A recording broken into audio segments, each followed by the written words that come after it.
అదే RTV app వార్తల్ని క్షణాల్లో చదివే అవకాశం ఉంటుంది. ఒక న్యూస్ పేపర్, ఒక టెలివిజన్ ఛానల్ మీ చేతుల్లో ఎప్పుడూ ఉంటాయి.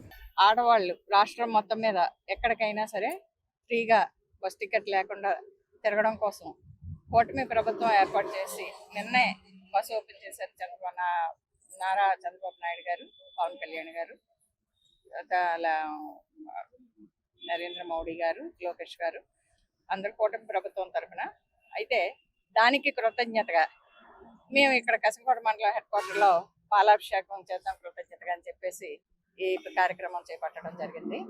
ముఖ్యంగా ఈ స్త్రీ శక్తి పేరుతో ఈ ఉచిత బస్సు ఏర్పాటు అనేది ఎంత ఉపయోగకరంగా ఉందంటే ఈరోజు ప్రజలు హర్షాతిరేకాలతో చాలా సంతోషంతో ఆడవాళ్ళు ఎక్కడ చూసినా సరే చాలా సంతోషంగా ఉన్నారు.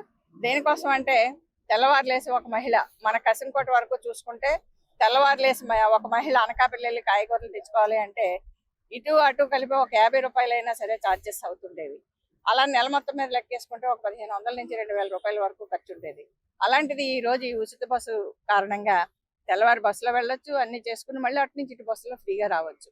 అదేవిధంగా ఒక ఎంప్లాయ్, గవర్నమెంట్ ఎంప్లాయీస్ వైజాగ్ నుంచి ఇటు పాయకరావుపేట వరకు, అటు మాడుగుల వరకు, ఇటు చూస్తే రాంబిల్లి వరకు, అలాగే వివిధ ప్రాంతాలకి ఎంతో మంది employees ladies up and down చేయడం జరుగుతుంది. రోజుకి 200 నుంచి 300 ఖర్చు అవుద్దట వాళ్ళకి తిరగడం కోసం. అంటే ఈ యావరేజ్గా చూసుకుంటే నెలకి 9000 నుంచి 10,000 రూపాయలు వాళ్ళకి ఆదా అవుతుంది ఒక గవర్నమెంట్ ఎంప్లాయీకి, ఒక లేడీకి. అంటే ఇది మామూలుగా పేద ప్రజల కోసం పెట్టిన పథకం అని అనుకున్నా కూడా అన్ని వర్గాల మహిళ అనే ప్రతి ఒక్కరికి కూడా ఇది ఎంతో ఉపయోగకరమైన పథకం.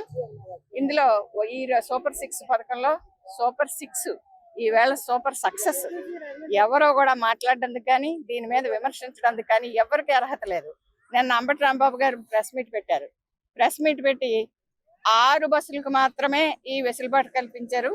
దీనికి పెద్ద అనౌన్స్మెంట్ ఇచ్చుకుంటున్నారు, పెద్ద ఎత్తున భారీ ఎత్తున క్యాన్వసింగ్ చేసుకుంటున్నారు అని చెప్పేసి ఆయన ప్రెస్ మీట్ పెట్టారు. సిగ్గు లజ్జ ఉండాలి మాట్లాడేందుకు, సిగ్గుండాలి మాట్లాడేందుకు. అసలు వైసీపీ నాయకులకి, వైసీపీ కార్యకర్తలకు ఎవరికైనా మాట్లాడే హక్కు కానీ అర్హత కానీ ఉందా? సూపర్ 6 అంటే సంవత్సరంన్నర అవ్వలేదు ఇంకా. ఈ సంవత్సరంన్నరలోని లోపల ఎన్ని పథకాలు అమలు చేశారు. మాట ఇచ్చింది, మాట ఇవ్వంది కూడా. జిల్లా వరకే అనుకున్నాం ఆ రోజు బస్సు, కానీ ఈ రోజు రాష్ట్రం మొత్తం ఇచ్చారు. చంద్రబాబు నాయుడు గారు ఒక్క మాట అని స్టాండ్ తీసుకుంటే అది వెనక తిరిగేది కాదు. దచ్చాల కబుర్లు చెప్పే నాయకులు ఎవరు మా దగ్గర లేరు. మాట మీద కమిట్మెంట్ తో ప్రజలకి ఏం చేస్తే ఉపయోగకరంగా ఉంటది అనే దాని మీదే మా నాయకులు ఎప్పుడు పనిచేస్తూ ఉంటారో దాన్ని గుర్తుంచుకొని ఈసారి ప్రెస్ మీట్లు పెట్టేటప్పుడు ప్రజల్లోకి వచ్చి మీరు మీడియా ముందుకు వచ్చి మాట్లాడేటప్పుడు కొంచెం ఒళ్ళు తెలుసుకొని మాట్లాడితే మంచిది. ఏమీ చేయలేదు మీరు. తెలుగులో న్యూస్ కి ఫాస్టెస్ట్ యాప్ ఇప్పుడు టోటల్లీ న్యూ అవతార్లో జస్ట్ 5 సెకండ్స్ లో కంప్లీట్ న్యూస్. సోషల్ మీడియాలో ట్రెండ్స్ కి వన్ స్టాప్ సొల్యూషన్.